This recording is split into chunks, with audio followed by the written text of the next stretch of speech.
Part 2 is coming up next. This is Locked On Warriors. You are Locked On Warriors, your daily Golden State Warriors podcast. Part of the Locked On Podcast Network, your team every day.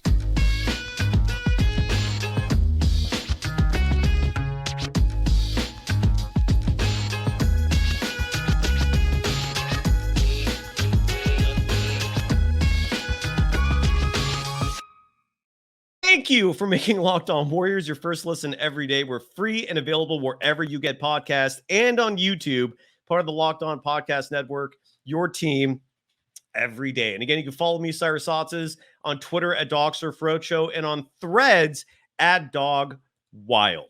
Summer League was just around the corner. I know folks in the chat wanted me to touch on that. And by the way, Fal Sharpton, who writes, I'm starting this season full of hope. I'm with you. There is reason to be optimistic. As I said 20 minutes ago, a lot of that's going to come down to Jonathan Kumina and also I think Moses Moody. Two great players who just need reps. They need time. But I'm with you. Yeah, so far, so, I mean, look, if Chris Paul accepts a role coming off the bench so he can actually serve a purpose that will help this team, and that purpose being leading a second unit that has Kuminga, that has Moses Moody, that's going to have his former teammate in Phoenix, Dario Saric. I would love that. I'm with you. But a lot of it's going to come down to Kuminga and not only how Kerr develops and uses him, but how Kuminga is going to turn out. If Kuminga turns out to be the player we all think he is, I'm totally with you. Anything could happen this season. Summer League. Oh, by the way, Poison Clan 1717 writes, why does our team love guards? You can't play all of them. So unbalanced, Uncle Si.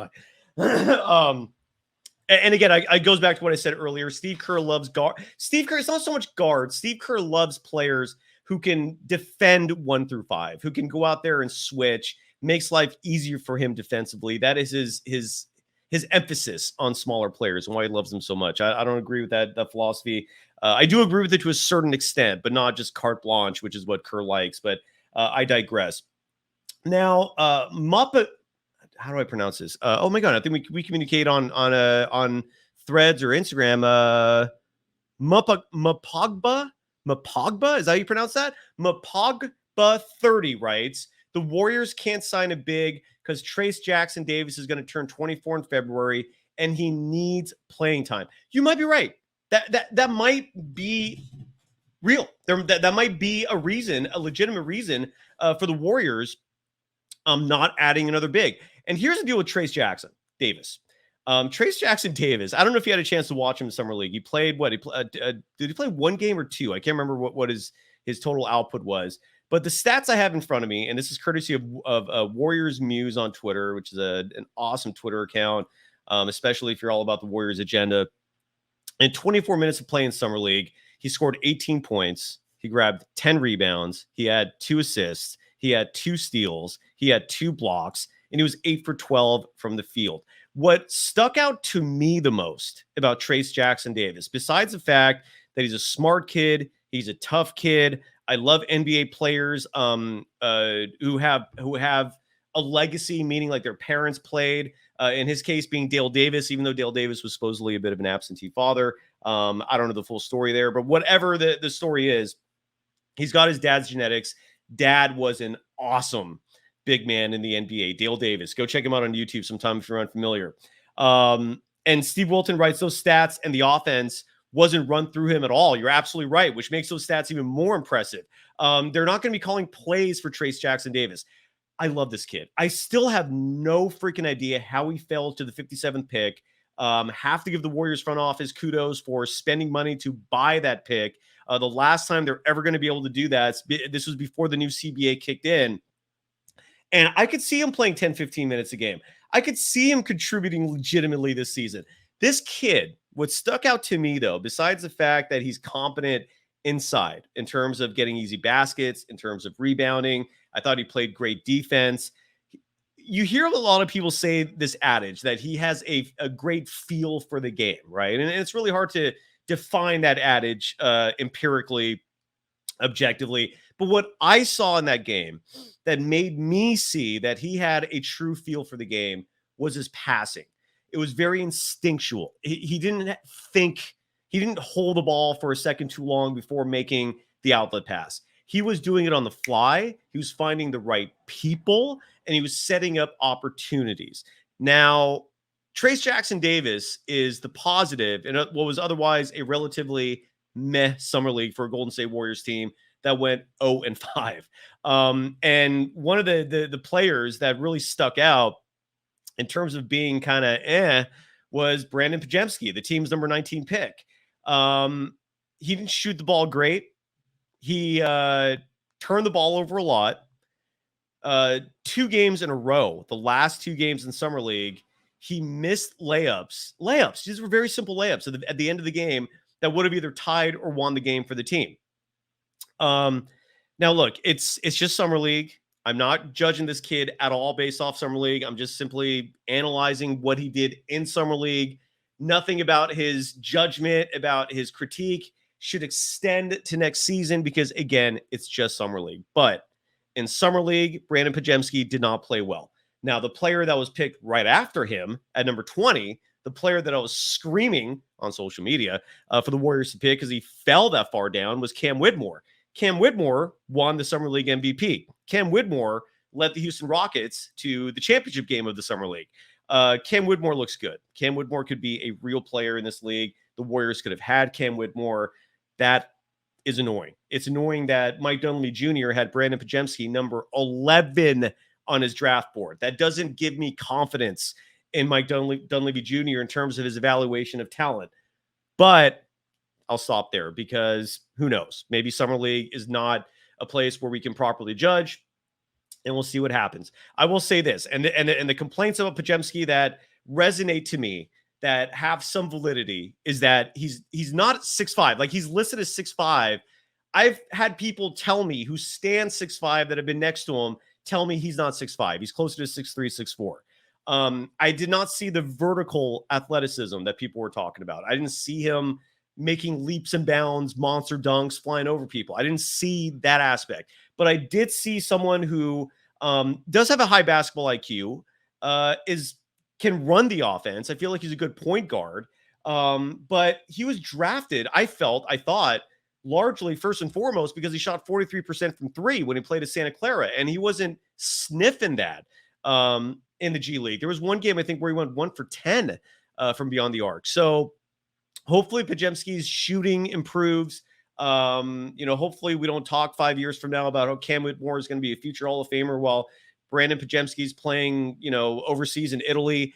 Hopefully that's not the case. But so far from first impressions, not so great. The salvation being that Trayce Jackson-Davis looks damn good, both for the present and for the future. So now Big Red Fitness Mosh, some of these names are ridiculous. Sorry if I mispronounce them.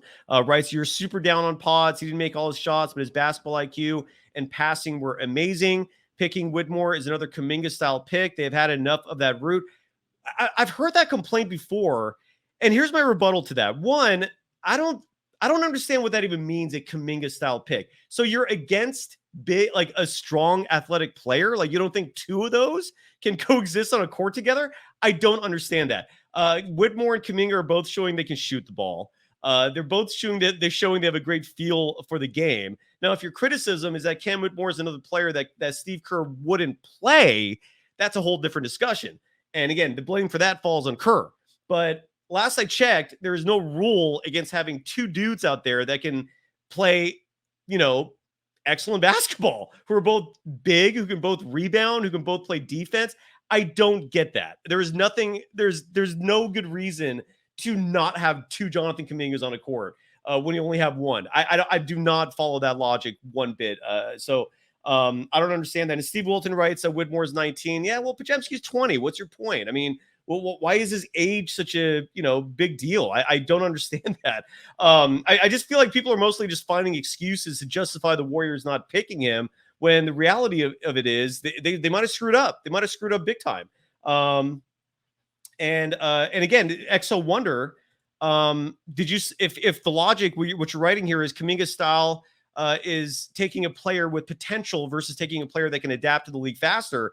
Did you see Podziemski look like a player that can come out tomorrow and light it up for the Warriors? I did not see that. So if the player you're picking with your number 19 pick is not going to play regardless, then I don't understand what the big deal is if the player you're drafting is a quote unquote project, which we also now know is not true, by the way.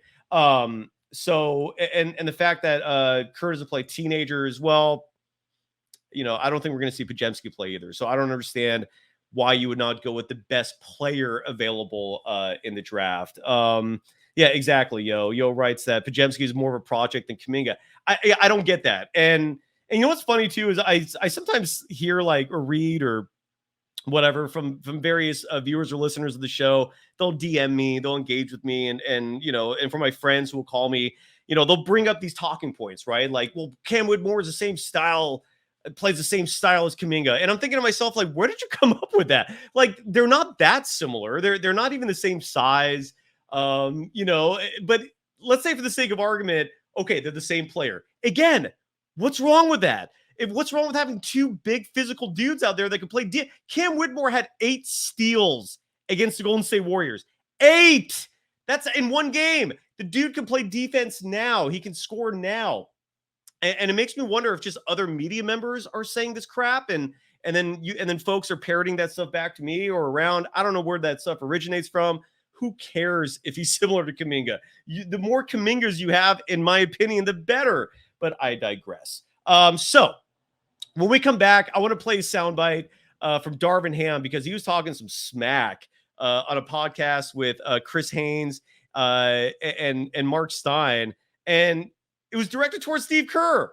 It was pretty wild. It was pretty interesting. So we'll talk about that and so much more after I give some love yet again to PrizePicks, because this is a 2-parter. And even though the live version of the show is a good long hour, this is going to be split up into 2 parts. So once again, some love for PrizePicks. And what's PrizePicks all about? It's all about over-unders. It's all about picking more or less for a certain individual in a game. And you got to bet a minimum of 2 players. So let's say hypothetically the NBA season's in effect. Steph and Curry might have an OU of 8 assists, for example, right? It's not just points. It's not just rebounding. It's a large number of categories you can bet an over-under from. So you pick the over-under on Steph's assists. You pick the over-under on maybe 3-pointers made by Klay Thompson, and good luck. And you can win a lot of money back. If you decide to bet on 6 different over-unders and you bet the maximum amount, you can win $1 million from just one play on PrizePicks. The withdrawal system is super easy. You don't have to deal with super sketchy wire services. And one of the many great things is that it's legal here in California. In fact, it's legal in over 30 states and Canada, and entries can be made in 60 seconds or less. It's that easy.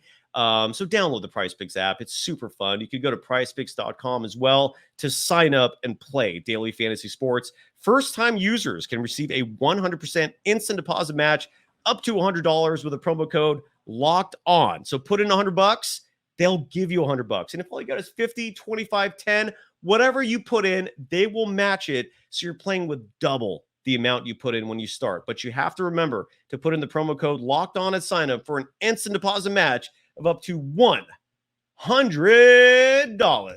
You are Locked On Warriors, your daily Golden State Warriors podcast. Part of the Locked On Podcast Network, your team every day. Thank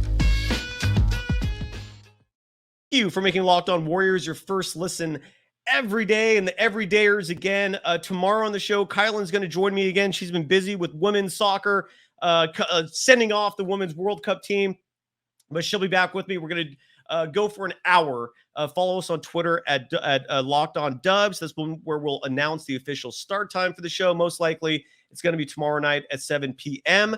And looking ahead, CJ Holmes, Golden State Warriors beat reporter for the San Francisco Chronicle, is going to join me hopefully on Thursday. And in the near future, I will have a Golden State Warriors assistant coach on the program. So stay tuned for that. I'm super stoked. You can follow me on Twitter at DogSurfRoadshow, and you can follow me on Threads at Dog Wild. I want to play this soundbite. And there's still a lot to discuss, but I also need a break, and this will give me about 4 or 5 minutes here. It's a rather long soundbite. It's an awesome soundbite of Darvin Ham. He was on a podcast that's hosted by Chris Haynes and Mark Stein, and the topic turned to Steve Kerr during last year's conference semifinals, making a flopping reference toward the Lakers. It was a bit of a mind game, possibly to get the referees on his side. And here is that soundbite. I got to hit the refresh button real fast here because this is on Threads and I can't pause it. Times this season. So let's case in point. We were talking about it a little bit before. So you're playing the Golden State Warriors. Yeah. And that was actually the playoff series that everybody wanted to see. That they wanted to see that series. That series actually should have been the Western Conference. Well, no, I can't say that because that's disrespecting the champ. Oh, man. But that was a series. That was a series that everybody wanted to see. For sure. So at a certain point, Steve Kerr goes out and accuses your team of continuously flopping. Yep. Flopping. So for you that don't know, when you see me during the game, I'm talking to the coaches after the first and third quarter. So I got Coach Ham after the first quarter. There was a play Dennis Schroeder had. He really got fouled. Like he got fouled, but there was no call. Buzzer ends the first quarter. I saw Coach Ham's reaction.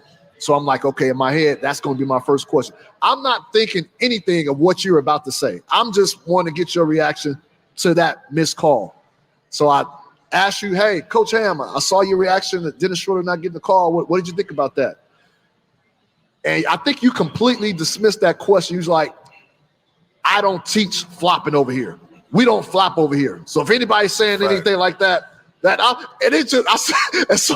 immediately I was like, oh, this is gonna be a viral moment. Like you don't get those type of answers in the in-game interview right there. So you was that something that just triggered you at the time? Like what triggered you to get that response right at that point? It's just one of those things, man. Like let me start here, man. I have nothing but the utmost respect for the Golden State Warriors, Steve Kerr, everybody. But when you try to paint a narrative, I think, it's like playing chess, playing poker, whatever you want to call it, guys trying to give themselves any and every chance and every possible way to come out on top of a situation and be victorious, right? Me, I never blame the officiating. It's even hard. Like we have someone assigned to who watches the game and we may flag certain clips. And all we want is consistency. We don't want, an advantage of the referees to work on our behalf. These guys are the holders of the game, the integrity of the game at that. And so we just want to point out different things in order to try to force a situation where they're just more consistent. Okay. And so when you hear certain things, man, like I don't, Rob will tell you, my coaches will tell you, I struggle to try to be catty and petty and complaining about the officiating and all of this. I mean, it's times I just call it like it is. We got screwed a bunch this year, bro. Like early on, we needed some big wins that didn't go in our favor for just inconsistent officiating. I don't blame that on one individual referee. I'm just saying in that moment in time, it was inconsistent officiating. That's all I'll say, and I'll leave it there. I don't want to use that as a crutch because at the end of the day, we have also what we call in our program self-inflicted wounds. When we don't take care of the business we're supposed to take care of to put us in a position where we can come out victorious. So we address that. But when I'm hearing different sound bites and I'm seeing the game within the game being played and the media and all of that, I don't fuck with it. I don't want nothing to do with it. I'm sorry. Excuse my language, but nothing came easy for me.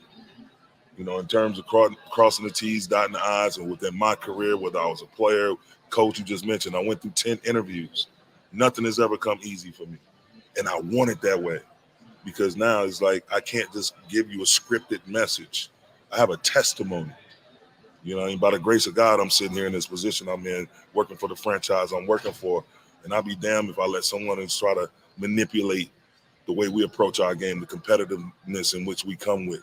Like we're trying to, disguise and try to pull the wool over someone's eyes where, no, we coming out, we playing smash mouth basketball. That's the way we teach it. That's the way we preach it.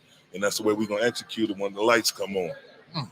So, Coach, you don't view that tactic as, a coach. What's the term? It's lame as hell. Stein, what's the term when coaches, it's a tactic coaches use. Gamesmanship. He's like to try to Steve Kerr's a Phil Jackson disciple. That was a Phil Jackson maneuver. Okay. But a lot of coaches do it. Like they plant a seed in hopes that the calls will go in their favor next game. Well, I'm a Larry Brown disciple.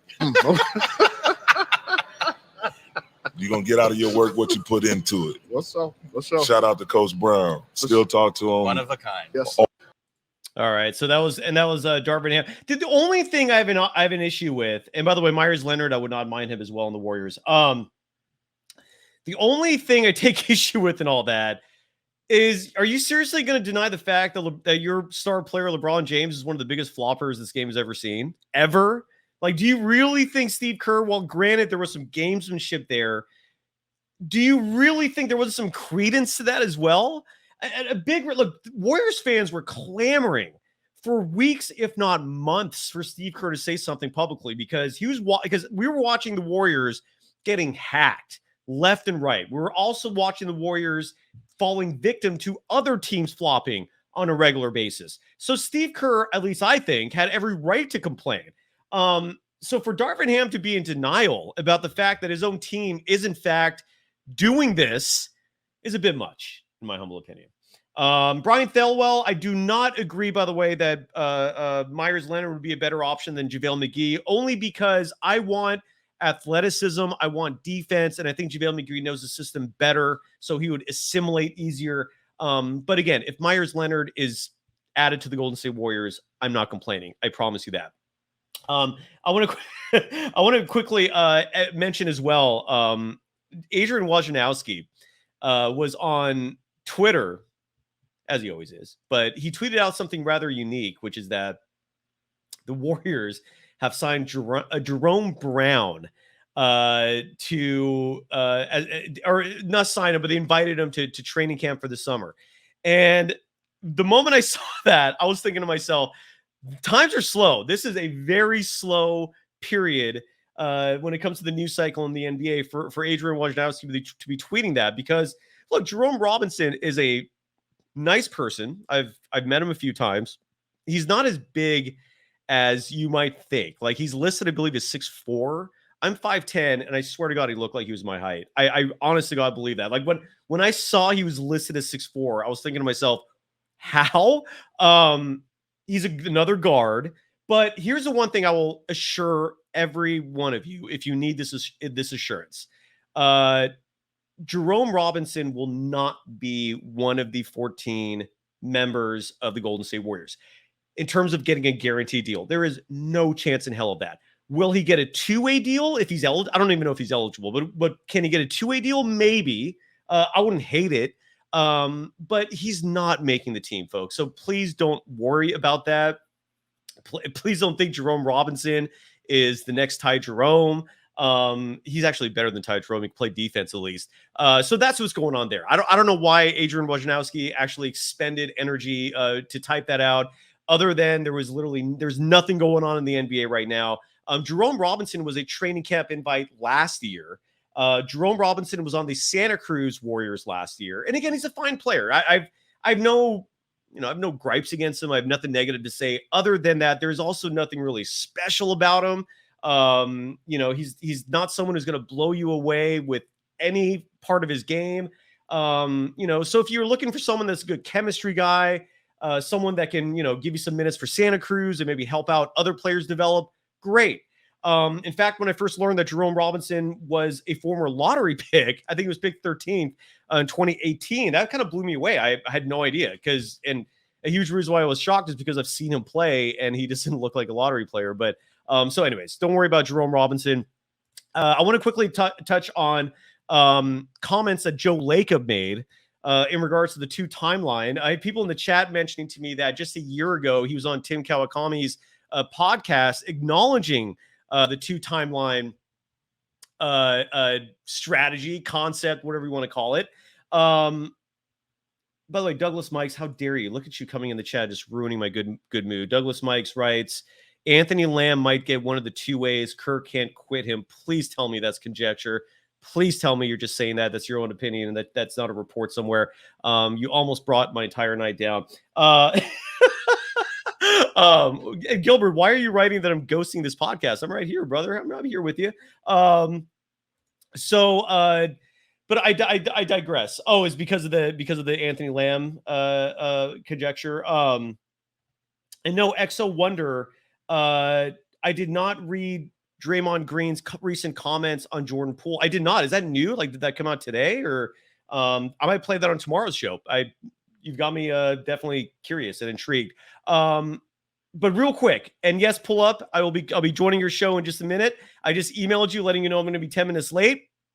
In fact, for folks who want to continue watching Warriors content when this is done, which will be finished up in just a few minutes here, I will be joining the Pull Up Basketball Podcast. Go check them out on YouTube. So I just emailed you. Sorry about that. Running a little late here. But anyways, the two timeline thing. I just really quickly want to touch on that before we call it a wrap here. Joe Lacob was interviewed by the San Jose Mercury News, and he said something kind of interesting. I thought it was just because we've heard this two timeline reference over and over and over. I've never understood what the genesis of that was. I've never personally heard Lacob utter the phrase two timeline. I've never really seen actions that indicate the Warriors are trying to bring in projects while simultaneously, maintaining world championship contention. I just thought, look, they have draft picks. They have to use them. They've been picking the best players available.